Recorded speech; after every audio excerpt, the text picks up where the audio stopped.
Kulon wun, assalamualaikum warahmatullahi wabarakatuh. Salam sejahtera untuk kita semua. Salam Om Swastiastu, Namo Buddhaya, salam kebajikan, Rahayu, salam santun Kebak Katresnan. Saya berada di tempat ruangan khusus, ruangan untuk olahraga, ruangan untuk bermeditasi, ruangan untuk mencari siapa diri kita. Di dalam banyak tulisan-tulisan yang aneh-aneh, tapi siapapun ia yang mau mengikuti tulisan yang di dalam, mau dan bisa dan mampu, yakin pertama ia akan kenal hatinya. Kemudian setelah kenal hatinya, ia akan kenal dirinya. Setelah kenal dirinya, ia akan kenal Tuhannya. Siapapun yang bisa membuktikan tulisan-tulisan yang ada di dalam. Maka dari itu, ayo kita coba lihat tulisan-tulisan yang ada di dalam. Mari.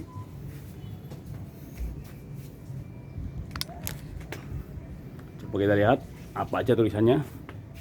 Pertama, dilarang masuk kecuali yang ingin menyadarkan dirinya. Wih, berarti yang ada di dalam, yang mau ke dalam harus mulai menyadarkan dirinya. Kita buka chat. Yang pertama, wah, ada apa ini? Wih, siapa dirimu? Jawabannya ada di dalam diri kita masing-masing. Yang kedua, bermeditasilah awal belajar mengenal dirimu, koreksi diri dan introspeksi diri awal penyadaran dirimu. Semakin sadar, semakin ditolong. Titik-titik, tentunya Gusti Allah dan didukung oleh seluruh alam. Pasti alam akan mendukung. Amin amin ya rabbal alamin. Kemudian setelah itu, yang kedua, kenali hatimu, kau akan kenal dirimu. Kenal dirimu, kau akan kenal Tuhanmu. Berikutnya,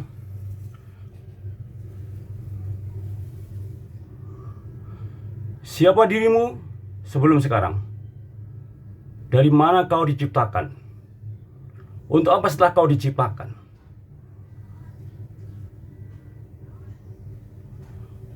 Untuk siapa setelah kau diciptakan? Harus kemana setelah kau diciptakan?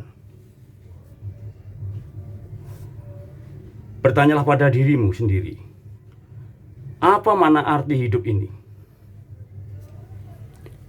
Sungguh, pertanyaan dan jawaban itu adanya di dalam dirimu sendiri. Oke, share. Setelah seseorang mengenal dirinya, ia tentunya akan mengenal Tuhannya. Belajar dari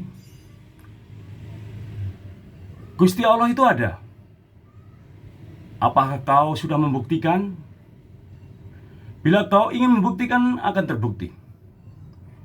Bukan katanya, tetapi lewat dirinya yang membuktikan bahwa Gusti Allah itu ada. Dari mana kita belajar pada Gusti Allah, tentang Allah? Bukankah kita dari mendengar dulu tentang Gusti Allah? Setelah kita mendengar, kita akan mencoba mencari, meraba Gusti Allah itu di mana, Gusti Allah itu seperti apa, dan sebagainya. Namun jangan pernah membayangkan bentuk Allah, tidak akan kuat kita. Kemudian setelah meraba, kita akan merasakan tentang Gusti Allah. Karena kita sudah merasakan, itu berarti tandanya kita membuktikan bahwa tentang Allah. Setelah kita membuktikan, yakinlah kita akan menikmati tentang Gusti Allah. Yang terakhir, pasti kita akan mensyukuri tentang Gusti Allah.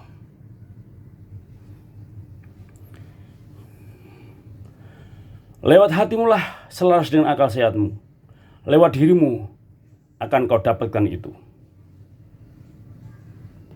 Sampai tahap hatimu selaras dengan pikiranmu, merasakan Gusti Allah melihat dan mendengarmu. Saat seseorang bisa melihat dirinya, ia akan merasakan dilihat Allah dan didengar Allah. Lihatlah punggungmu, kau akan merasakan dilihat Gusti Allah. Awasi dirimu, kau akan merasakan diawasi Gusti Allah.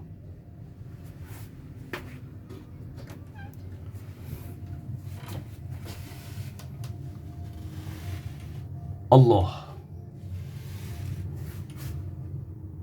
Kuatkah kau akan mendekati sifatnya? Semakin kau kuat, semakin dekat dengannya. Gusti Allah.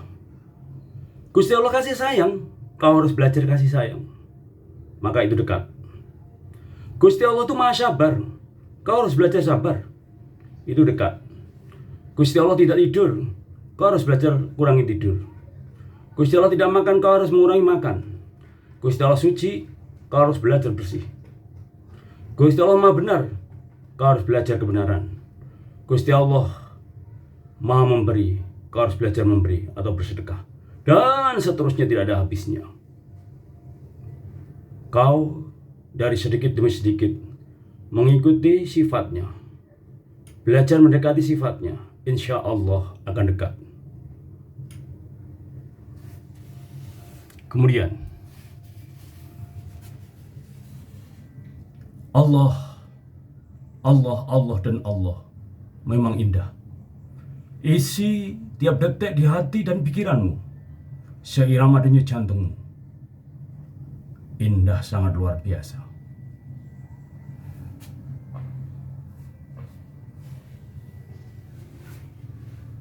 Sadarlah siapa dirimu setelah keluar dari goa Podoiling ini. Sadar dan menyadari diri kunci awal pertolongan Tuhan dan didukung oleh seluruh alam. Namun sebelum kita ke Gusti Allah, tentunya kita harus ke ibu-ibu bapak dulu. Ridallah biridha walidain. Coba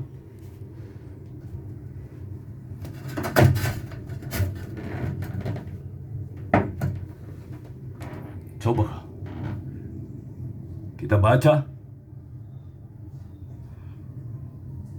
Kita harus sadar bahwa kita lahir.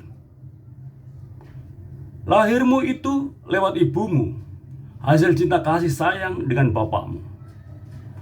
Udah jelas otomatis karena lahirmu itu dari ibumu. Rezeki juga lewat ibumu, ibu dan bapakmu. Ibumu itu surgamu. Ibumu itu ratumu. Sampai kapanpun, sampai tutup usia.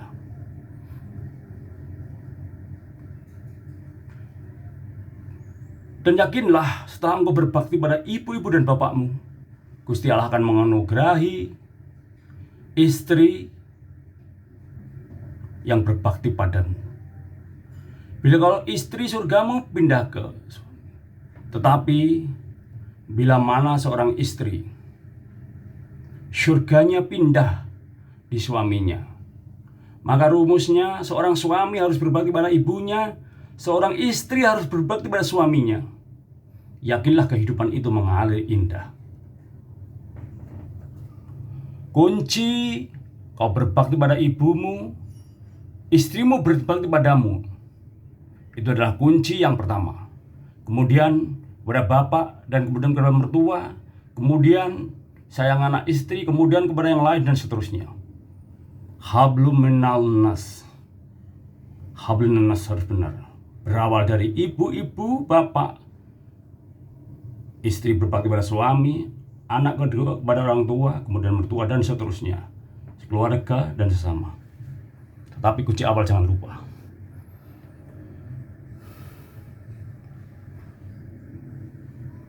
Gusti Allah ridho setelah kau melewati proses ibu, bapakmu, serta istrimu.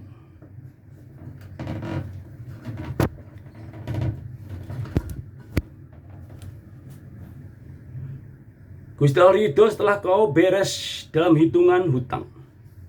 Gusti Allah ridho setelah kau belajar tidak menyakiti hati orang lain di dunia ini. Gusti Allah ridho setelah kau rajin bersedekah. Gusti Allah ridho setelah kau jadi orang yang jujur, tanggung jawab, sabar, ikhlas, komitmen, dan tanggung jawab. Gusti Allah ridho setelah kau eling pasrah pada Gusti Allah. Selalu dekat. Hati dan pikiran Gusti Allah seakan tidak ada jaraknya lagi.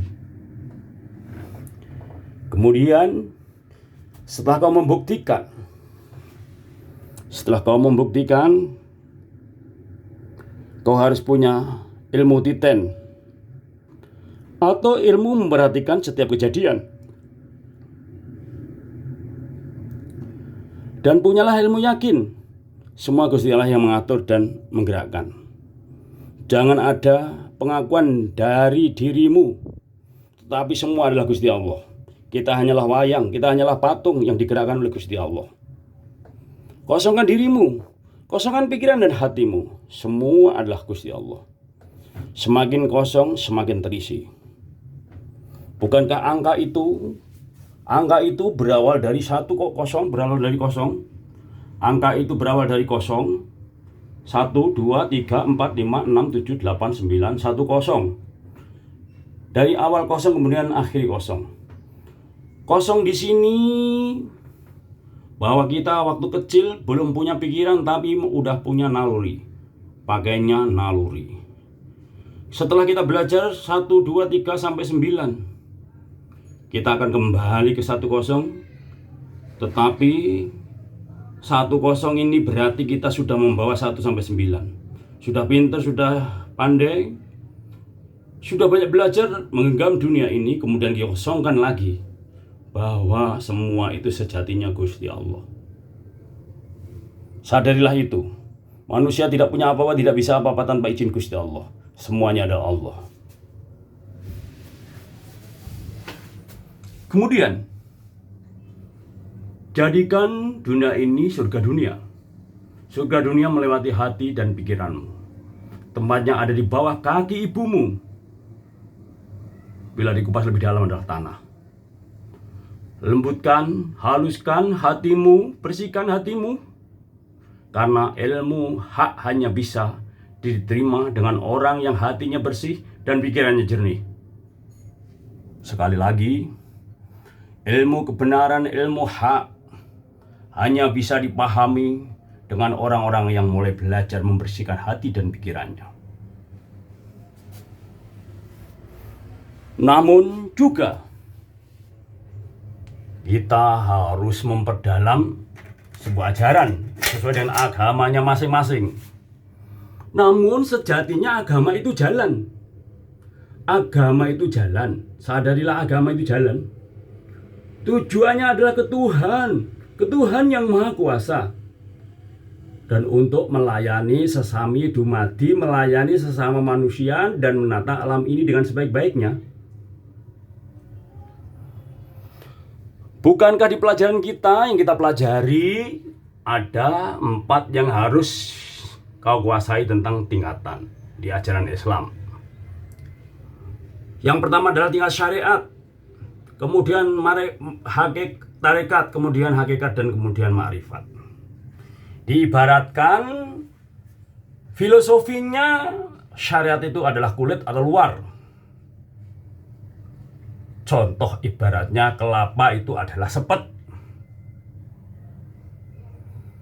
Tentunya ngupas kulit sepetnya itu dengan linggis. Bukan dengan pisau tapi dengan linggis yang keras dan kuat. Baru bisa terkupas kulitnya. Kemudian hakikat, tarekat. Tarekat adalah ibarat kulit dalam.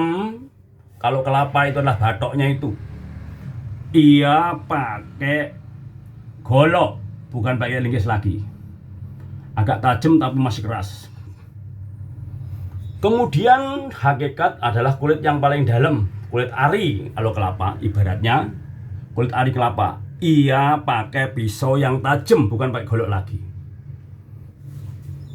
Dan kemudian yang terakhir adalah ma'rifat, yang paling atas itu isinya buahnya atau airnya kelapa atau kentosnya yang ada di dalam.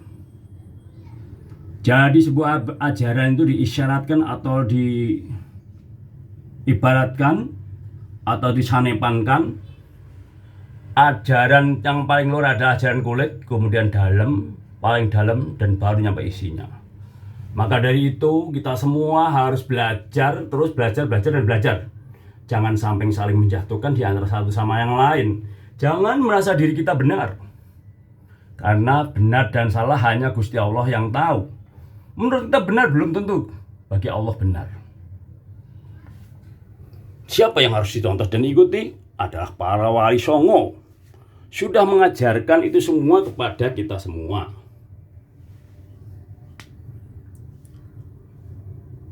Wali songo lambang diri kita, yaitu lubang 9 di dalam diri kita.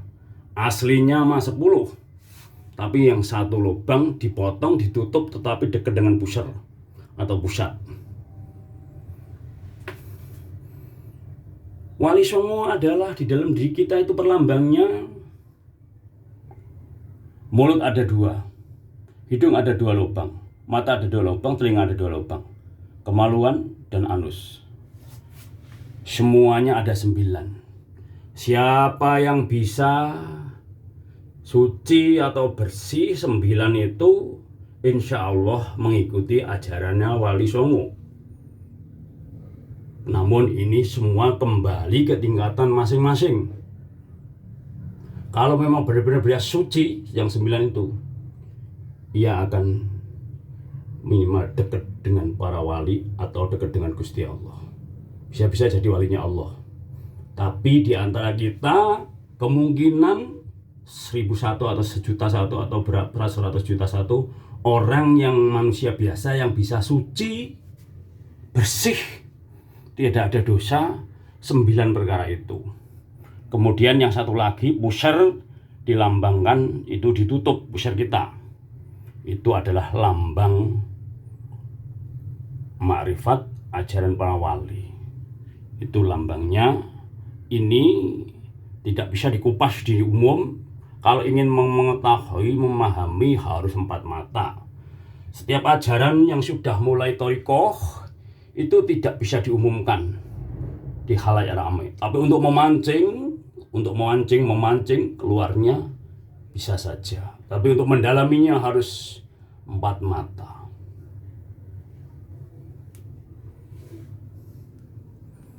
Setelah kita keluar dari kamar ini, kita harus ingat, sadarlah siapa dirimu setelah keluar dari gua Pondok Eling ini. Sadar dan menyadari dari kunci awal pertolongan Tuhan dan didukung oleh seluruh alam. Makanya yang terpenting dalam hidup ini harus sadar diri, sadar dan menyadari. Hasil dari koreksi diri, introspeksi diri sebanyak mungkin, seseorang akan sadar dan menyadari. Selamat membuktikan, kembali ke kamarnya masing-masing, atau dilambangkan oleh lockdown dirumahkan, sejatinya semua suruh ke kamar masing-masing. Setelah di kamar duduk diam, merenung, koreksi diri, introspeksi diri, mencari siapa diri kita itu. Salahnya di dalam diri apa? Dibenerin. Kurangnya di dalam diri apa? Ditambahin. Seseorang yang sudah ketemu salah dalam dirinya, ia akan benerin. Ketemu kurangnya akan ditambahin. Insya Allah. Semakin ke situ, semakin sadar Gusti Allah dan seluruh alam akan menuntun kita semua. Cukup dulu. Semoga ini ada manfaatnya untuk kita semua. Dan bila ada salah, kami minta maaf yang sebesar-besarnya. Sekali lagi, bukan bermaksud menggurui atau menasihati, tapi hanya sekedar sharing. Karena saatnya di akhir zaman ini, ilmu dalam mulai keluar.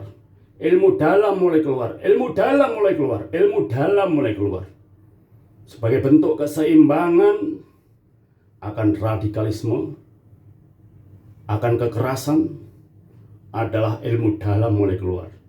Sebagai keseimbangan menata ulang kembali dunia yang sudah banyak yang lupa. Saya hanya mengingatkan kepada diri saya dan yang sependapat. Sekali lagi mohon maaf, bukan berarti menggurui atau menasihati, hanya sekedar sharing atau berbagi pengalaman. Ada salah kami minta maaf. Bila taufik wal hidayah. Wassalamualaikum warahmatullahi wabarakatuh. Salam rahayu, nuwun. Wassalamualaikum warahmatullahi wabarakatuh.